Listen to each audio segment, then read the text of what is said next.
What's up? Miss Osborne back again for another flipped video. Today we're going to be looking at the Middle Ages. Middle Ages is characterized by the time after Charlemagne, looking at the feudal and manorial systems. The essential questions we're going to focus on in this video are: what social, political, and economic factors characterize life during the Dark Ages? How did the feudal system affect economic, social, and political life in Europe during the Middle Ages? And Golden Hawk historians will analyze the effect that social, political, and economic factors had on Europe during the Middle Ages. While you're watching, make sure that you're taking notes in Cornell or outline format. It's okay if you need to pause or rewind the video to make sure that you're taking good notes. Make sure that you're focusing on those bolded and underlined words. Among the Germanic tribes that had attacked the Roman Empire in West were the Angles and the Saxons. They were originally from Germany, but they had settled in England, or Great Britain, and had established kingdoms that became known as the Anglo-Saxon kingdoms, which is why we talked about people from that area being known as the Anglo-Saxon. Christianity had made their way to them from a group of monks led by Augustine of Canterbury from France. Another Germanic kingdom was in modern-day France was called the Franks. Following Rome's fall, Christianity had started to appeal to a lot of people because they were living in a period of the Middle Ages, also known as medieval times. Many people's lives were filled with a lot of doubt, there was suffering, hardship, and they found comfort in religion. Charlemagne became emperor of the Roman Empire and unified Europe for the first time since the fall of Rome.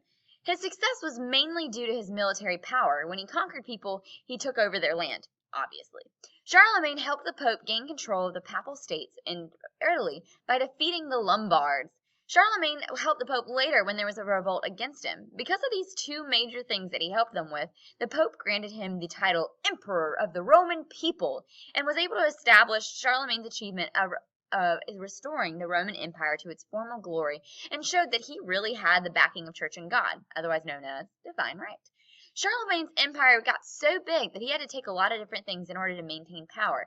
He established a permanent capital at Aachen in modern Germany, and he chose officials named counts that ruled parts on his names and were bound to him by oath, and they had to enforce the law and ask him for permission for things.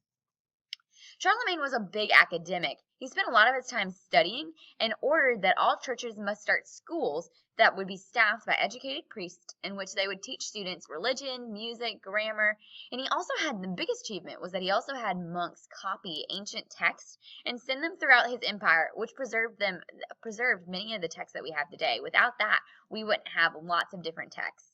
Charlemagne worked closely to create a unified Christian empire by forcing those he conquered to convert to Christianity. That was his biggest achievement, was that he unified the Christian empire. He also developed a written legal code that was based on the tribal laws, as well as new laws that enforced Christian teachings.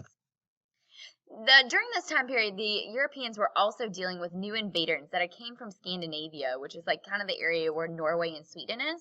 The Vikings had came from there, and they were expert shipbuilders. And they were the first ones to actually use navigation in order to chart a course across the ocean. As you can see from the map on the right, they traveled from Norway into Britain, then to Iceland, Greenland, and you can even see that they went a little bit into North America before coming back into the rest of Europe. The Vikings raided European cities without warning, stealing anything that they could find. Some Vikings, though, were mainly explorers, and they sought permanent settlements in far-off lands, the most famous of which was Leif Erikson, who traveled to Iceland and North America.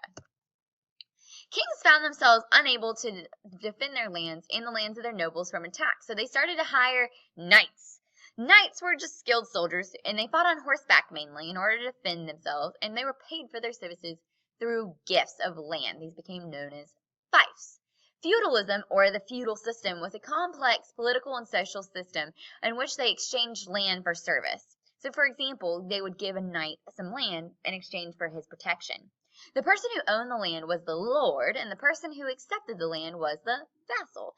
Sometimes it became pretty unclear who was the lord and who was the vassal because the knights divided up their land to other vassals, and sometimes knights served many lords, and so sometimes the system became a little confusing. But as long as you know that they exchanged the land for services, you're good.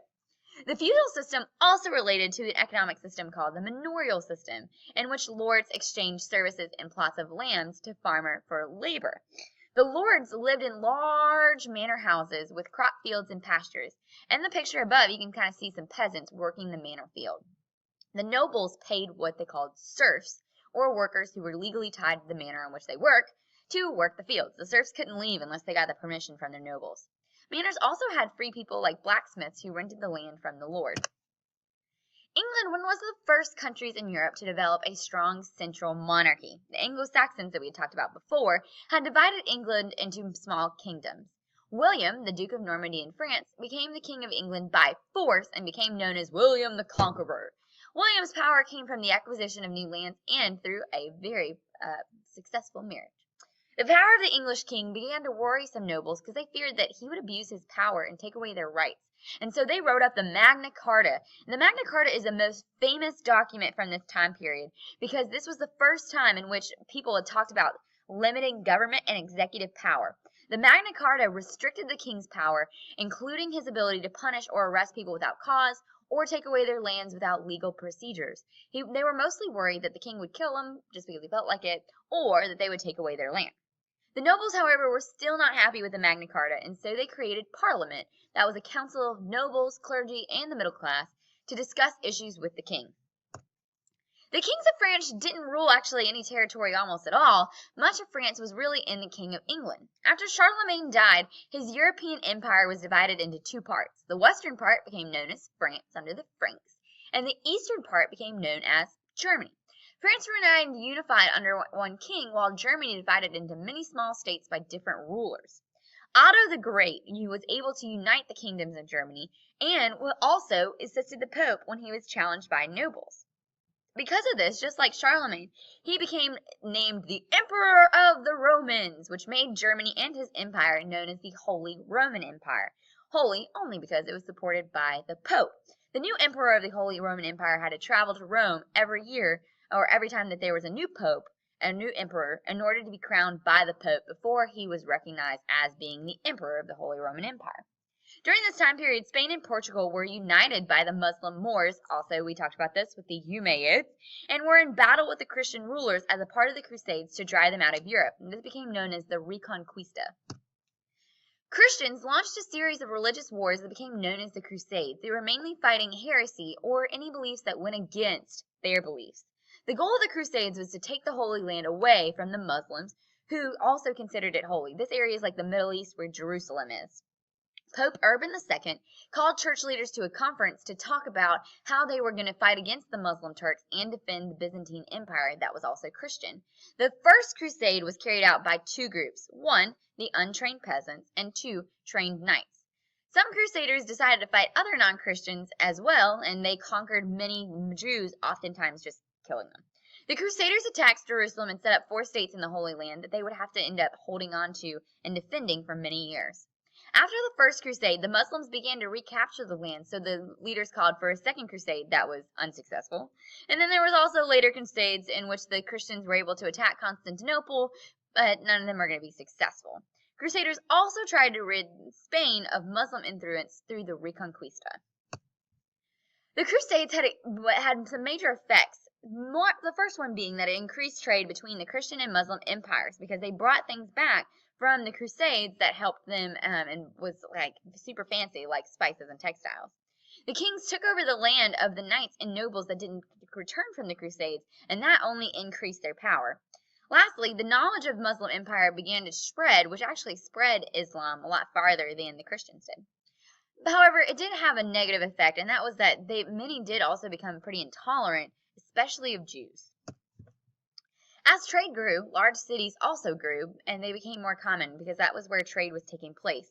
The two major places of trade were the Italian city-states and the Hanseatic League. The Italian city-states controlled trade in the Mediterranean because they sent ships back and forth from the Byzantine Empire and Asia with goods like silk and spices that you could only get from Asia. The Hanseatic League was a group of northern German cities and towns that worked together to promote and protect trade, and they controlled trade between Europe and Russia. Coins became the currency used to trade with one another and pay taxes.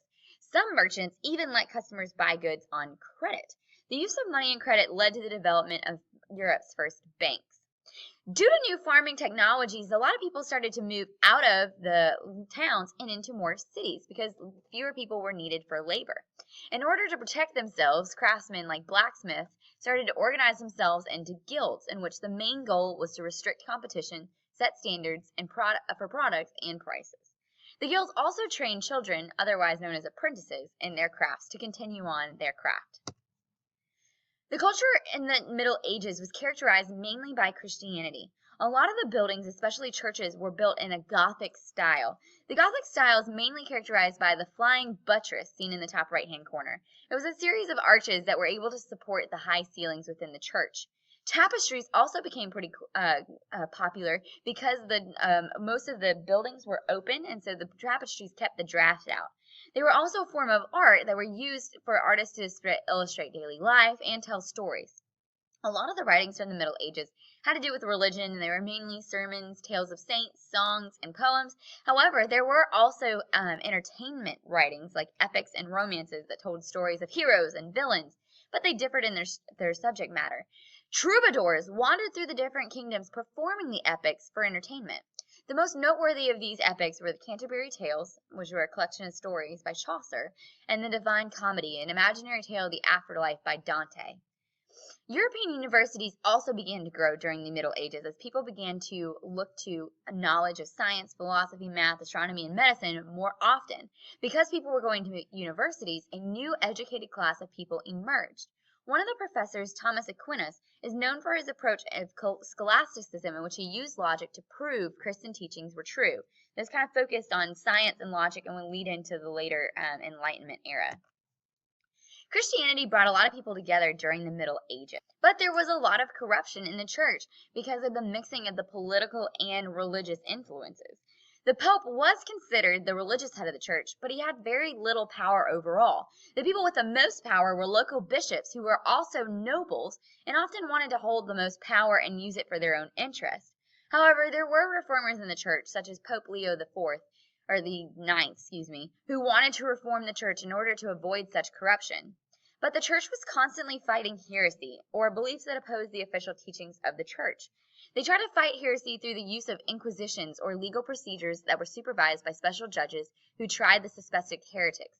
If you were found guilty, you were often kicked out of the different towns. The Crusades are also an example of how the church fought heresy.